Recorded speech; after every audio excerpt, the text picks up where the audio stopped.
everybody, welcome to Lone Star Woman. I'm Allie and this is Banjo.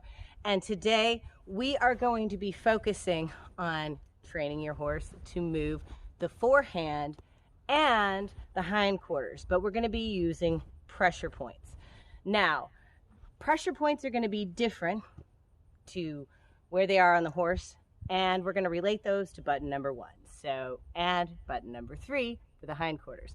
So, I'll show you what I'm talking about. Now, first off, we're going to talk about where basic pressure points are on the horse. Now, usually if you're looking for a pressure point, it's going to be where the muscles match. So if you need to move that way, that's going to be right here behind the jowl. You can touch the horse and they will move away from that. Now, pressure point for the neck and also the shoulders is right here, right where you see the muscles meet. So if you press on that, you ultimately should get that crossover. Now that crossover indicates that the horse has isolated their forehand. So remember, if you're really looking to teach a horse, first one, and remember we're going to use the escalation of pressure. So you're just going to press the button very lightly. So first we're going to put our hand up here to ask, then we're going to press that button, that's asking. Now we're going to go to suggest. It means I suggest you do this. I'm going to add a little pressure, I'm going to tweak. My toes are pointed the direction I want to go. And there, I got that crossover, so I'm going to stop. Release of pressure tells the horse that they have done something correct. Now, how do we relate that to button number 1 when we are riding the horse? So we also need to teach the horse that we want them to cross over when we use our pressure point, which is going to be button number 1 right here where the shoulder and the belly meet, right here.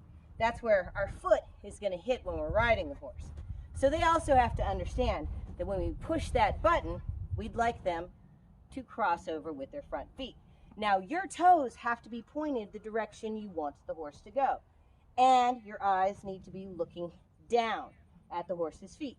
So head up until you're ready. Let's walk up. I'm going to look down at those feet and I'm going to press button number 1. Button number 1. Button number 1. I'm going to add pressure, and I got that crossover and I'm going to release.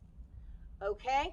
So now the horse understands that both the pressure point between the head and the neck means move the forehand, but also button number 1 means move the forehand.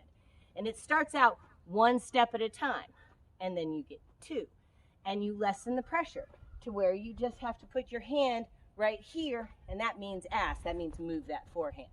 So there we go. Talk about button number 3, or the hindquarters. Now button number 3 is going to be about right here when we're riding the horse. So 1 in front of the girth, 2 at the girth, 3 behind the girth. So we're going to correlate the pressure point to move is going to be right here. See where the hip kind of joins the belly and you kind of got a little feather right there? That's the flank area. That's the pressure point we're going to ask him. So I tip his head towards me slightly.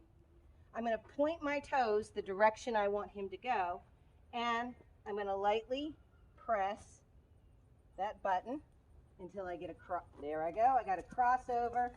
With the hindquarters, I only had to cross it once and he figured that out. So right there, that is button number 3. What you do on one side, you do on the other. So again, this time,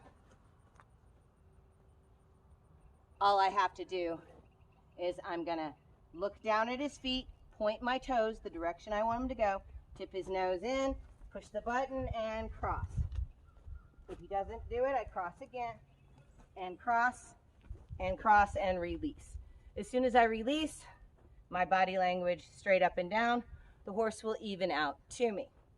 Okay, so now let's correlate that to button number 3, which is again 1, 2, 3. It's going to be about right here.